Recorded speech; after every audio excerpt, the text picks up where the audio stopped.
The room went silent as Silas dropped the stack of papers on the table between us. 7 pairs of eyes watched, their expressions ranging from feigned sympathy to poorly hidden amusement. Due to company restructuring, your position has been eliminated, Silas announced, his voice dripping with artificial regret. He pushed the termination papers toward me, his gold watch catching the light, effective immediately. I stared at the documents, my throat tightening. 5 years of perfect performance reviews. The arthritis drug trial data spread open on my desk just yesterday, filled with patient complaints I'd flagged. The timing wasn't coincidental. The side effects need proper investigation before the trial continues, I said quietly, meeting his gaze. 3 patients developed severe neurological symptoms last week alone. Silas's professional mask slipped. Look, Tabitha, we appreciate your concerns, but the executive team has reviewed the data and determined the trial will proceed as scheduled. That's against protocol. Those symptoms.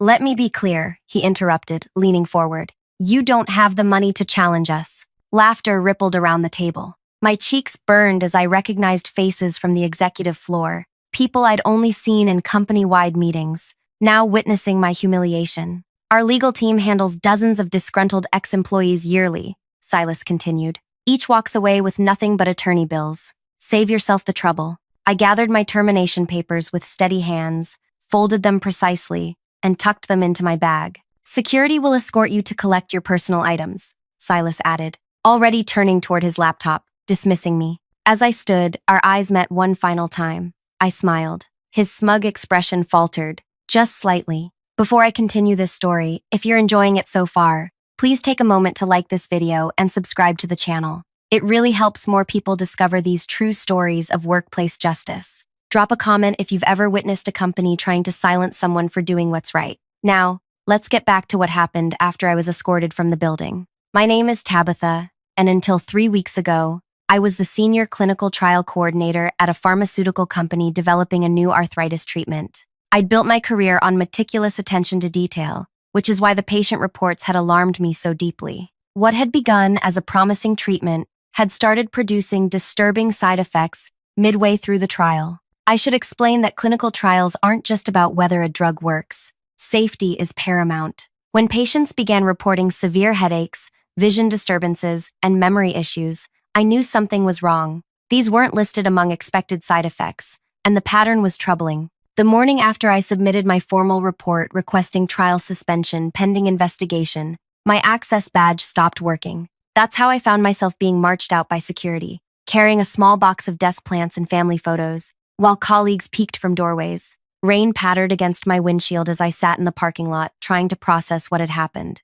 5 years of dedicated work ended because I'd done exactly what my job required, protecting patient safety.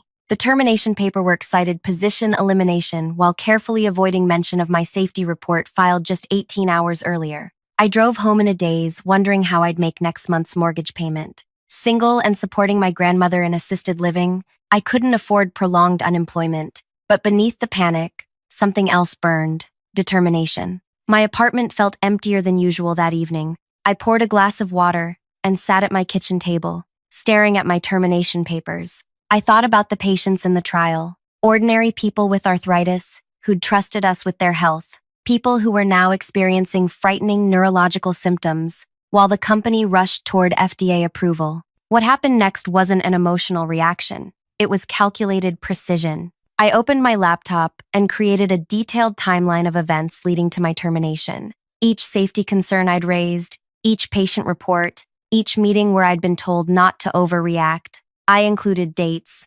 times, and names. I remembered Silas's smirking face. You don't have the money to challenge us. He was right. I couldn't afford a legal battle against a pharmaceutical company, but I didn't need money to ensure the truth reached the right people. The next morning, I called 5 patients whose neurological symptoms had concerned me most. I never mentioned my firing or made accusations about the company. Hello, Mrs. Adelman. This is Tabitha. I'm no longer with the arthritis study, but I wanted to check how you're feeling. I kept my tone casual, concerned. Those headaches still bothering you? Have you mentioned them to your regular neurologist? I suggested specific tests that might identify the cause of her symptoms. It's probably unrelated to the study, but your health comes first. I made similar calls to 4 other patients, each time being careful not to directly accuse the drug of causing problems. I simply encouraged them to seek second opinions and specific neurological evaluations. My next call was to Dr. Harriet Walsh, my former professor, who now served on the Independent Drug Review Board. Harriet, I'd love to catch up over coffee. I'm researching ethical approaches to unexpected trial outcomes for a potential article. We met at a quiet cafe 2 days later. Without mentioning my former employer, I posed hypothetical questions. In theory, if unexpected neurological symptoms appeared mid-trial, what would proper protocol require? Harriet's eyes narrowed. Trial suspension, full investigation, and immediate reporting to the review board. Why? Just academic interest, I replied, steering the conversation toward her recent research. Meanwhile, I applied for positions at competing pharmaceutical companies, emphasizing my expertise in identifying subtle adverse reactions often missed in standard protocols. 2 companies expressed immediate interest. I scheduled interviews, making sure word would travel through industry channels. Pharmaceutical development is a surprisingly small world. News spreads quickly. At home, I assembled 3 items. My original employment contract highlighting patient safety obligations, business cards from competing firms now courting me, and a list of neurologists currently treating former trial participants. I placed them in a plain envelope addressed to the legal department of my former employer. No threats, no accusations, just information that told a story more damning than any lawsuit could convey. 3 weeks passed. I accepted a position with a competitor, but negotiated a delayed start date. Something told me to wait. The morning of my former company's investor presentation arrived, the one where they planned to announce accelerated timeline approval for the arthritis drug. At 9 a.m., I imagined corporate legal opening my package, the implications dawning on them with each document they reviewed. I was washing breakfast dishes when my phone rang at 9:47 a.m. Unknown number. Tabitha speaking, I answered. Tabitha, this is Josephine Winters. My hand froze on the sponge. The company founder herself was calling. We need to talk. Immediately. I think there's been a misunderstanding, I replied, keeping my voice neutral, despite my racing heart. No misunderstanding, Josephine said. Her tone was clipped, professional. I've just come from a meeting with our legal department. 4 senior staff members, including Silas, have been escorted from the building. I sat down at my kitchen table, phone pressed to my ear. Outside, clouds gathered as if matching the storm brewing at my former workplace. That's unfortunate, I said carefully. The investor presentation has been postponed, she continued, and the trial has been temporarily suspended pending a full safety review. I remained silent, waiting. Josephine cleared her throat. We'd like you to come in this afternoon. There are matters to discuss. I've accepted another position, I said. We're prepared to make a compelling counteroffer, she replied quickly. Chief Safety Officer reporting directly to me. Full autonomy over trial protocols. The position hadn't existed when I was fired.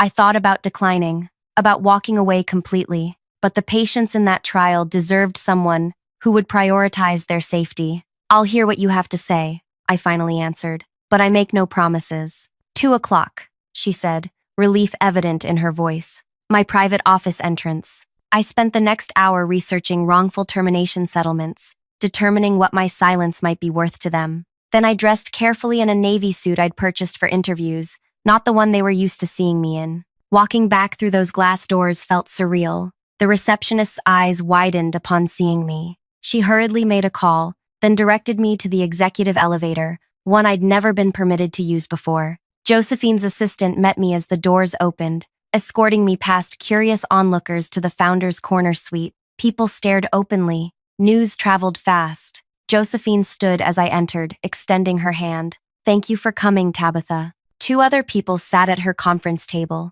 a woman I recognized as the head of legal, and an older man I'd never seen before. This is Gregory Pearson, board chairman, Josephine introduced him. And you know Diane from legal. I nodded, taking the offered seat. What happened this morning? I asked directly. They exchanged glances before Diane spoke. Your package raised serious concerns about protocol violations in the arthritis trial. When confronted, Silas admitted to suppressing adverse event reports. He was instructed to minimize outlier symptoms, to maintain the trial timeline, Gregory added, his expression grim.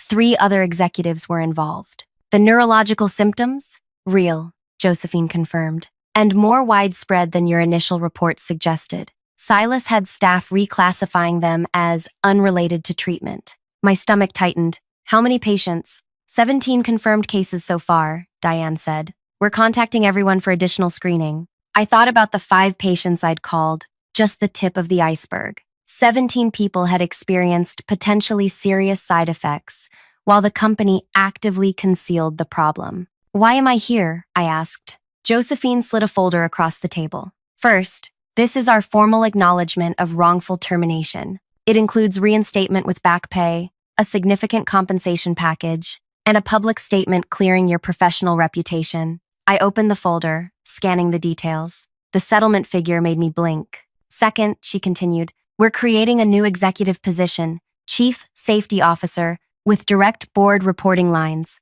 independent authority to halt trials, full team selection privileges, and budget autonomy. You want me to clean up this mess, I stated. Gregory leaned forward. We want you to prevent the next one. The board had no knowledge of what Silas was doing, but that's no excuse. Our oversight failed. I closed the folder. I need time to consider. Of course. Josephine nodded. But there's something else you should know before deciding. She turned her laptop toward me. On screen was an email thread between Silas and someone named Victor at another pharmaceutical company. My breath caught as I read. Tabitha continues raising concerns about the neurological symptoms. She's becoming a liability. Victor's reply, we can find a place for her here. Get her out cleanly, and we'll ensure she's contained with an attractive offer. My hands trembled slightly. They were planning to silence me with a job offer. Your interviews at competitor firms triggered this exchange, Diane explained. They surfaced during our emergency investigation this morning. The manipulation was breathtaking. Had I accepted any of those offers,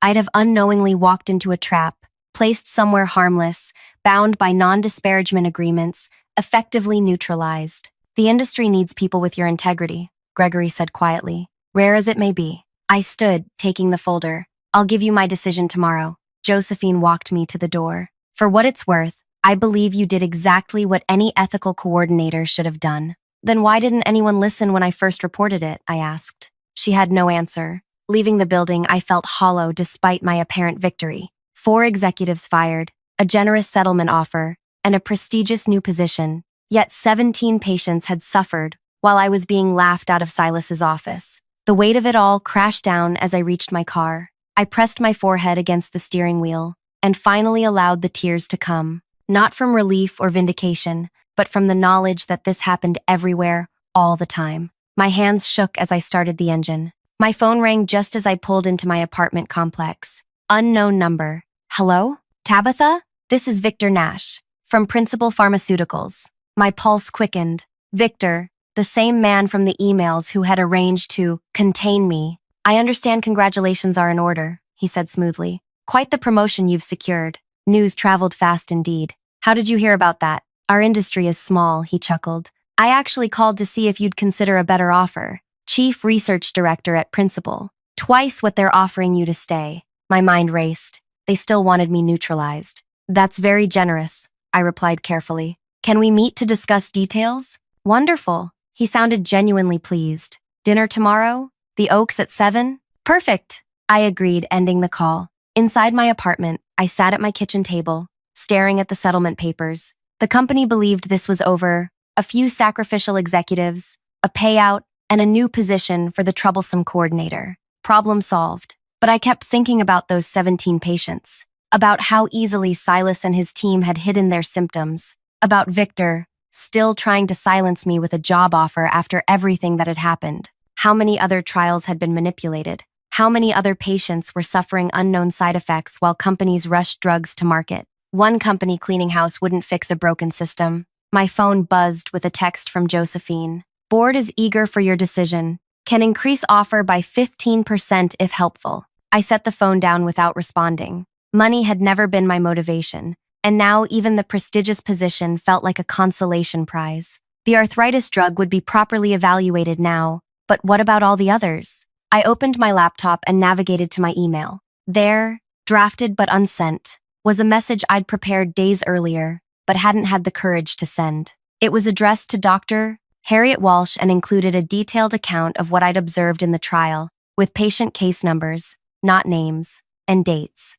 My finger hovered over the send button. Forwarding this to someone on the Independent Drug Review Board would trigger an investigation far beyond my former company. It would likely end my career in pharmaceuticals entirely. No settlement, no prestigious new position, but those 17 patients deserved more than an internal corporate cleanup. They deserved an industry that wouldn't let this happen again. I closed my laptop without sending the email. Not yet. First, I needed to understand exactly how deep the deception went. Tomorrow's dinner with Victor might provide those answers. That night, I barely slept. The settlement papers sat on my nightstand, the amount enough to pay off my mortgage and secure my grandmother's care for years. The job offer represented professional validation at the highest level. All I had to do was accept, implement better safety protocols at one company, and move forward. But as dawn broke, I made my decision. I texted Josephine, "Need 48 hours more, considering all options." Her reply came immediately.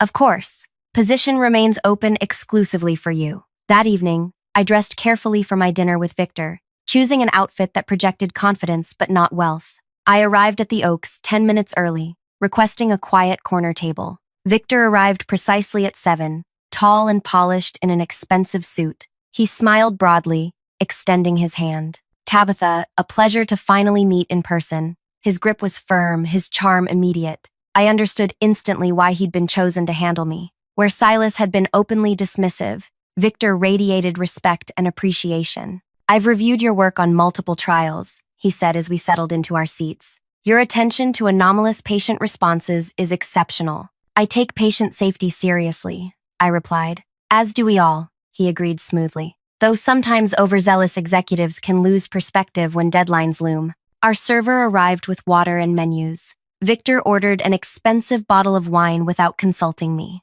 "I understand there was some unpleasantness with your former employer," he continued once we were alone again. "Something about neurological symptoms in an arthritis trial?" The casual way he referenced potentially serious side effects made my skin crawl. I maintained my composed expression. "Yes, unfortunate situation." Victor leaned forward slightly. "Between colleagues, how serious were those symptoms really? Sometimes patients exaggerate, don't they?" There it was, the test. I took a careful sip of water before answering. "Serious enough that several patients required hospitalization," I said, watching his reaction closely. His expression didn't change, but something flickered in his eyes. "Calculation. Regrettable," he nodded. "But between us, every drug has side effects. The question is always whether the benefits outweigh the risks." "And who decides that balance?" I asked. Victor smiled. "That's why I want you at principal. Your perspective would be valuable on our more challenging trials." The server returned with wine. As Victor went through the tasting ritual, I noticed him check his watch. Someone else was joining us. "I hope you don't mind," he said, confirming my suspicion. "I've invited our chief medical officer to join us. He's particularly interested in your approach to trial management." My heart raced as I realized this wasn't just a job offer. They were assessing me, determining if I could be trusted to look the other way when necessary. And if I couldn't, the restaurant door opened, and a familiar figure walked toward our table. My blood turned to ice. "Silas." I froze, wine glass halfway to my lips. Silas approached our table with the same confident stride I'd watched countless times in office hallways. Gone was the corporate attire, replaced by a casual blazer that somehow made him look more dangerous than before. "Sorry I'm late," he said, taking the empty chair beside Victor. His eyes met mine with no hint of surprise. "Hello, Tabitha. You two know each other, of course." Victor smiled, pouring Silas a glass of wine. "Intimately," Silas replied, his voice smooth as poison. "Tabitha and I have quite a history." My mind raced through possibilities. Silas had been escorted from the building this morning. How was he now sitting across from me as Principal Pharmaceutical's Chief Medical Officer? "I was under the impression you were still with my former employer this morning," I said carefully. Silas laughed, the sound hollow. "A misunderstanding that's been resolved. My resignation was already submitted last week. Today was merely theatrical." Victor watched our exchange with calculating eyes. Silas has been consulting with us for months. When the opportunity arose to bring him on full-time, we couldn't resist. The pieces clicked into place. This wasn't just two companies competing. This was coordinated. Silas hadn't been fired. He'd been extracted, moved to a new position where he could continue his work without the baggage of the arthritis trial. Quite the coincidence. I managed, setting down my glass. Not coincidence. Planning. Silas sipped his wine. You see, Tabitha, you've become quite the topic of conversation in certain circles. A person of your particular values is rare. My values include patient safety, I replied evenly. Admirable. Victor nodded. But sometimes narrow. The broader picture includes getting life-changing treatments to market. Treatments that help millions despite affecting a small percentage negatively. Those 17 patients might disagree. Silas tensed. You've been counting. I've been paying attention, I corrected. That's my job. Was your job, he said. Could be again. Victor interjected smoothly. At Principal, we value thorough analysis. We simply approach risk assessment differently. Every treatment has side effects, Tabitha. The question is whether the benefit outweighs the cost. And who calculates that cost? I asked. The executives who receive bonuses for meeting deadlines, or the patients experiencing symptoms that get classified as unrelated. A tense silence fell over the table. The server approached, but Victor waved him away. You misunderstand, Silas said finally. We're not the villains you imagine. We're pragmatists. 5,000 arthritis patients would benefit from that drug. 17 experienced neurological symptoms. Statistically irrelevant, I finished. Tell that to Mrs. Adelman, who can't remember her grandchildren's names anymore. Victor leaned forward. What exactly did you tell those patients when you called them? The question carried weight. They knew about my calls. I suggested they see specialists for their symptoms, I replied truthfully. Nothing more. Yet 5 of them withdrew from the trial, citing safety concerns. Silas's eyes narrowed. Quite the coincidence. Perhaps they made their own risk calculations, I suggested. Victor exchanged a glance with Silas before addressing me again. Here's our offer, Tabitha. Chief Research Director at Principal. Triple your previous salary. Complete authority over research protocols, within reasonable parameters, of course. And if I decline, then we'll be competitors, Silas said. And I should warn you, your new position at your former company? It's temporary. A legal maneuver to mitigate liability. Once the arthritis trial situation stabilizes, they'll phase out your role. My heart sank. It made perfect sense. Josephine hadn't created the chief safety officer position out of ethical conviction, but as protection against potential litigation. How would you know their plans? I challenged, though I suspected the answer. Because it's what I would do, Silas replied. Create a safety position, let you implement new protocols, then quietly dissolve the role once investor confidence returns. Basic crisis management. We're offering something more permanent, Victor added. Real influence in an organization that understands how the industry actually works. Their confidence was unnerving. They weren't worried about anything I might reveal because they knew how the system protected itself. I need time to consider, I said. Of course. Victor passed me a business card. We can offer you 48 hours. After that, certain opportunities may change. The threat was thinly veiled. I took the card, tucking it into my purse. Silas stood. I have another engagement. Victor will handle the details. He paused, looking down at me. Do make the smart choice, Tabitha. The industry isn't kind to idealists. After he left, Victor's demeanor shifted subtly. The charm remained, but something harder emerged behind his eyes. He's right, you know, he said quietly. There are really only 2 paths forward for someone like you. Join us and effect change from within reasonable parameters, or, I prompted when he trailed off. Or discover how quickly doors close, how rumors spread, how employment gaps extend. He signaled for the check. Think carefully about what you want your future to look like. I left the restaurant with my thoughts in turmoil. Their offer was both alluring and terrifying. Triple my salary, prestigious title, but at the cost of my integrity. If I refused, they'd ensure I never worked in pharmaceuticals again. Driving home, I realized the conspiracy was far larger than one company or one trial. This was industry-wide, a system designed to silence concerns, prioritize profits, and classify casualties as statistical anomalies. My apartment felt small and vulnerable that night. I checked the locks twice, drew the blinds. The settlement papers from Josephine still lay on my kitchen table, a temporary solution that would eventually leave me exposed. My phone buzzed with a text from an unknown number. Smart people know which battles they can win. I set the phone down, hands trembling slightly. The walls were closing in. Neither company offered real protection, just different flavors of compromise. At midnight, unable to sleep, I sat at my laptop and opened a new document. I began typing everything: the arthritis trial, the neurological symptoms, Silas's dismissal of concerns, Victor's recruitment attempt, their dinner conversation, names, dates, quotes. When I finished, I stared at the screen. This document, if released, would burn every bridge I had. But keeping silent meant becoming complicit in a system that treated human suffering as acceptable collateral damage. I thought about Mrs. Adelman struggling to remember her grandchildren's names, about the 16 other patients experiencing similar symptoms, about countless others in trials overseen by people like Silas and Victor. My phone buzzed again. Waiting for your decision.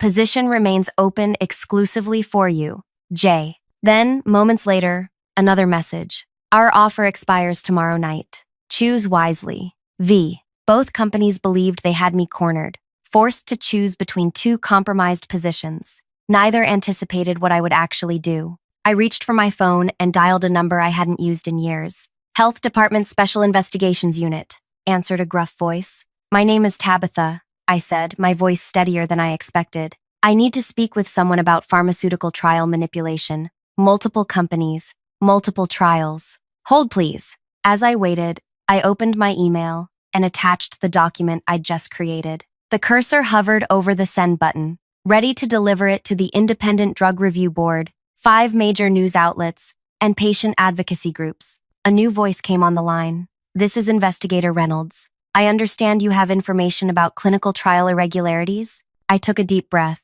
Yes, and I'm prepared to provide extensive evidence. But first, I need to discuss protection for the patients involved. We can arrange that, Reynolds replied. When can you come in? I looked at the settlement offer, at Victor's business card, at the threatening texts. Neither Silas nor Josephine knew what I'd been planning since the moment I'd walked out of that termination meeting. Tomorrow morning, I answered, and I'm bringing everything. The health department offices occupied an unremarkable government building downtown. I arrived at 8:30 a.m. with a roller bag containing 5 months of meticulous records, patient reports, meeting notes, emails I'd sent to myself, and screenshots I'd quietly accumulated. Miss Reed? A woman approached as I entered the lobby. I'm Agent Marley. Investigator Reynolds is waiting upstairs. She escorted me through security and up to a conference room where 3 people sat around a table covered with recording equipment. Tabitha, a gray-haired man, stood to greet me. I'm Reynolds. This is Dr. Cohen from the Medical Ethics Board and Julie Winters from the prosecutor's office. I shook their hands, trying to calm my racing heart. Before we begin, Julie said, I want to confirm you understand what whistleblower status entails. There are protections, but also significant risks. I understand, I replied, unzipping my bag. I've come prepared. For the next 4 hours, I laid out everything: the arthritis trial manipulation, the 17 patients with neurological symptoms, Silas's suppression of safety concerns, his collusion with Victor at Principal Pharmaceuticals, and both companies' attempts to silence me. Dr. Cohen examined my patient data records with growing alarm. These symptoms suggest potential brain inflammation. Continuing the trial without investigation was criminally negligent. That's exactly why I'm here, I said. Reynolds studied the emails between Silas and Victor. This indicates premeditated coordination between companies. Classic industry capture. There's more, I said, pulling out my phone. I recorded last night's dinner conversation. Their eyes widened. Single-party consent state, Julie confirmed. Admissible if you were part of the conversation. I played the recording. Victor and Silas's voices filled the room, unambiguously discussing how they managed problematic trial results across companies. Their casual discussion of patient side effects as mere statistics sent a chill through the room. This is extraordinary evidence, Reynolds said when it ended. But proceeding will make powerful enemies. Your career in pharmaceuticals would effectively end. I understand that, I replied. But there's something you should know before we continue. I paused, gathering my courage. This goes beyond 2 companies. It's industry-wide. I pulled out my final piece of evidence. A thumb drive containing communications from the last 18 months, emails between executives at 6 different pharmaceutical companies discussing how to manage unfavorable trial results, coordinate hiring of troublesome employees to neutralize them, and share strategies for reclassifying side effects. Reynolds stared at the thumb drive. How did you obtain this? After my first concerns about the arthritis trial were dismissed, I began suspecting a pattern. I created an encrypted email account and reached out to former colleagues at other companies who'd left under similar circumstances. We formed a private network, sharing experiences. Eventually, people still inside these companies joined, providing internal communications. You built a whistleblower network, Julie said, impressed. We called ourselves the Adverse Effects Group. I nodded. 27 members across 9 companies. Some provided documents, others confirmed patterns. Together, we assembled evidence of industry-wide collusion. Why come forward now? Dr. Cohen asked. Because of the dinner last night. It confirmed the coordination reaches higher levels than we realized. And because patients are suffering while we gather evidence, it had to stop. Reynolds leaned forward. What do you want to happen here, Tabitha? I took a deep breath. I want 3 things. First, immediate safety reviews of all trials mentioned in those documents. Second, protection for every member of the Adverse Effects Group. And third, I want systemic reform that prevents this from happening again. That's ambitious, Julie noted. It's necessary, I replied. Otherwise, they'll sacrifice a few executives and continue business as usual. Reynolds exchanged glances with his colleagues. We need to bring in more people. This is bigger than our department alone. By noon, the room had filled with additional investigators, FDA representatives, and prosecutors. My phone buzzed repeatedly with messages from both Josephine and Victor, each pressing for my decision. I silenced it, focusing instead on walking the assembled officials through our evidence. At 2 p.m., I received a call from Mrs. Adelman. Tabitha, something strange is happening. The company called offering free comprehensive neurological testing. They said it's routine follow-up, but they're sending a car for me tomorrow morning. My heart raced. Don't go, Mrs. Adelman. They're attempting damage control. After consulting with Reynolds, we arranged immediate protective measures for all 17 affected patients. Within hours, health department officials were contacting each one, ensuring they received independent medical evaluation and counseling. By evening, word had begun spreading through industry channels. My phone lit up with a call from Josephine. Tabitha, where are you? We need your decision on the position immediately. I'm unavailable, I replied calmly. There are federal agents requesting access to our trial records, she continued, her voice tense. Do you know anything about this? I suggest full cooperation, I said. Transparency is the only path forward now. There was a long pause. What have you done? She whispered. What I should have done from the beginning. Goodbye, Josephine. Victor's message came minutes later. This is a catastrophic career decision. We could have protected you. I didn't respond. At 7 p.m., Reynolds approached me with a cup of coffee. The first search warrants are being executed now. 6 companies simultaneously. No chance for document destruction. What happens next? I asked. For you, protective custody tonight. Tomorrow, formal deposition. He studied me carefully. Are you prepared for what follows? These companies employ armies of lawyers. So do we, I replied, gesturing to the roomful of government officials now working through my evidence. And we have something they don't. What's that? The truth, I said simply, and 27 witnesses ready to corroborate it. That night, from a hotel room guarded by federal agents, I sent a single message to the Adverse Effects Group. Protocol activated, everyone safe, bring everything tomorrow. The response came immediately as members confirmed receipt. Each had been living with the same burden, gathering evidence while watching patients suffer. Each had been waiting for this moment. At 9 a.m. the next morning, as I was preparing to leave for my formal deposition, breaking news alerts flooded my phone. Stock prices for all 6 pharmaceutical companies were plummeting. Trading had been halted for 2.